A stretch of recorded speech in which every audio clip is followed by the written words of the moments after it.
के साथ आत्मसम्मान की भावना इसमें दिखेगी आपको। इसमें केवल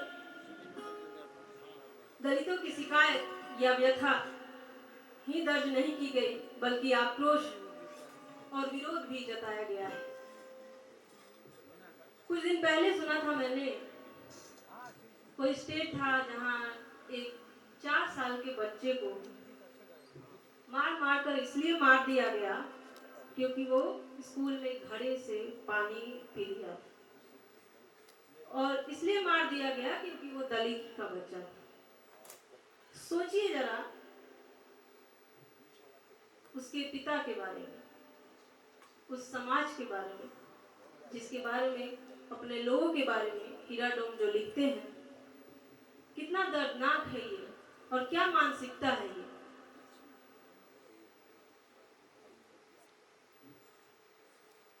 अपने लोगों की आवाज हीरा डोम अपनी कविता के साथ लिखते हैं, सुनते हैं।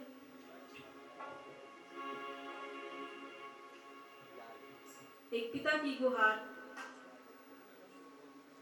कि ऐसा क्या कसूर था आखिर कि उस बच्चे को ऐसे बेरहमी से मार दिया गया।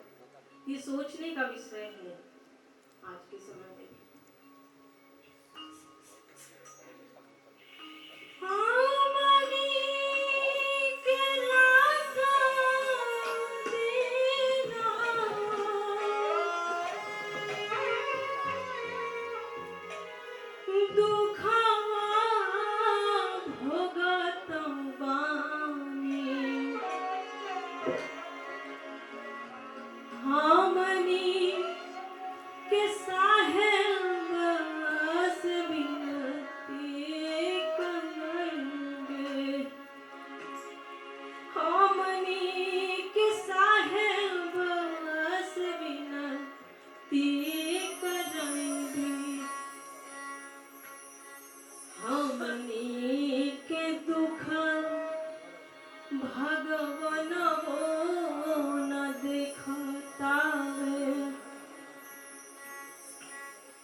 हम लोगों का भी शरीर हाड़ मास का है।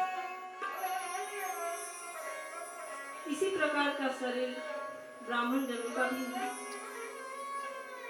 उनकी पूजा होती है घर घर।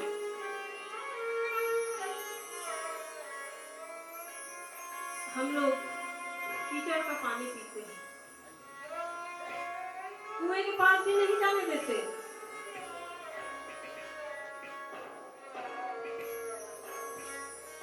ऐसा क्यों है?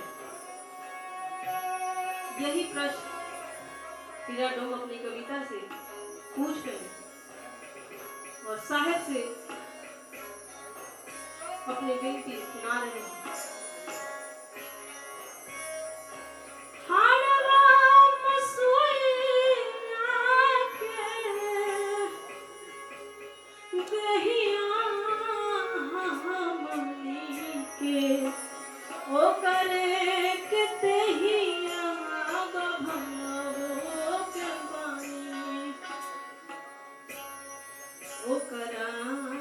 घरे घरे पूजवा हो खतबा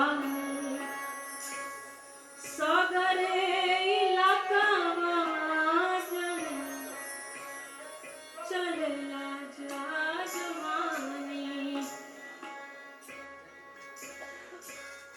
हमनी के नारा के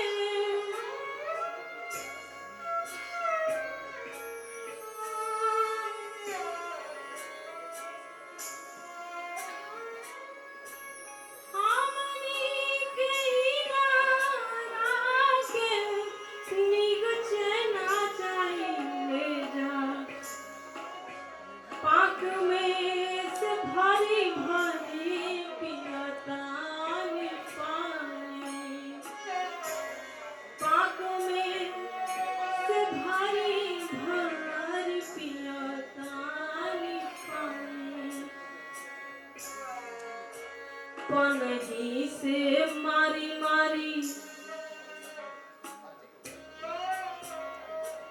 हाथ गोड़ तुर दिले। पानी पीने जाते हैं वो लोग मार मार के हमारा हाथ पैर तोड़ देते हैं। पनही से मारी मारी हाथ गोड़ तोड़ दिले। हमनी के ताने काहे के हाल ताने। हमनी के ताने काहे के हाल ताने।